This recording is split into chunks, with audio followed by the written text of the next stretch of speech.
এটি ভারতের সেই পবিত্র কুণ্ড যেখানে ভগবান পরশুরাম নিজের মাকে হত্যা করার পর তার হাতে লেগে থাকা কুঠার থেকে মুক্তি পেয়েছিলেন।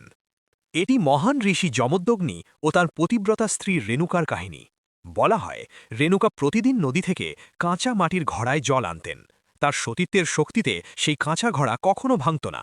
তাদের ৫ পুত্র ছিলেন, যাদের মধ্যে কনিষ্ঠ ছিলেন বিষ্ণুর অবতার ভগবান পরশুরাম।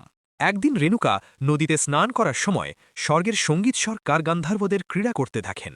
এক মুহূর্তের জন্য তার মন মোহগ্রস্ত হয়ে পড়ে এবং ঠিক সেই মুহূর্তেই সতীত্বের শক্তি ভেঙে যায়, কাঁচা ঘড়া ভেঙে যায়।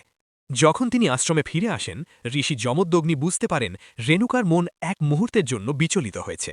অত্যন্ত ক্রুদ্ধ হয়ে যমদগ্নি আদেশ দেন, মায়ের বধ করো। ৪ জন বড় ভাই অস্বীকার করলে তারা পাথর হয়ে যাওয়ার অভিশাপ পান। পরশুরাম পিতার আদেশকেই ধর্ম মনে করে ভারাক্রান্ত হৃদয়ে কুঠার তুলে মায়ের শিরচ্ছেদ করেন। পুত্রের এই আজ্ঞা পালনে সন্তুষ্ট হয়ে যমদগ্নি বর চাইতে বলেন। পরশুরাম মাকে ও পাথর হয়ে যাওয়া ৪ ভাইকেও মুক্ত করার বর চান। মুহূর্তের মধ্যেই সবাই পুনরুজ্জীবিত হয়, যেন কিছুই ঘটেনি। কিন্তু মাতৃহত্যার পাপ কুঠারের সঙ্গে লেগে থাকে এবং আর হাত থেকে ছাড়ে না। পরশুরাম বহু তীর্থে ঘুরে বেড়ান, কিন্তু কোথাও কুঠার ছাড়েনি। শেষ পর্যন্ত পূর্ব হিমালয়ের লোহিত নদীর তীরে পৌঁছান। এই কুণ্ডের জলে স্পর্শ করা মাত্র এক অলৌকিক ঘটনা ঘটে। কুঠার নিজে থেকেই হাত থেকে খুলে যায়।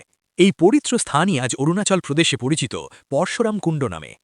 আজও প্রতি বছর মকর সংক্রান্তিতে হাজার হাজার ভক্ত স্নান করতে আসেন এই বিশ্বাসে যে কুণ্ড তাদের সমস্ত পাপ ধুয়ে দেয়, ঠিক যেমন একদিন ভগবান পরশুরামকে পাপমুক্ত করেছিল।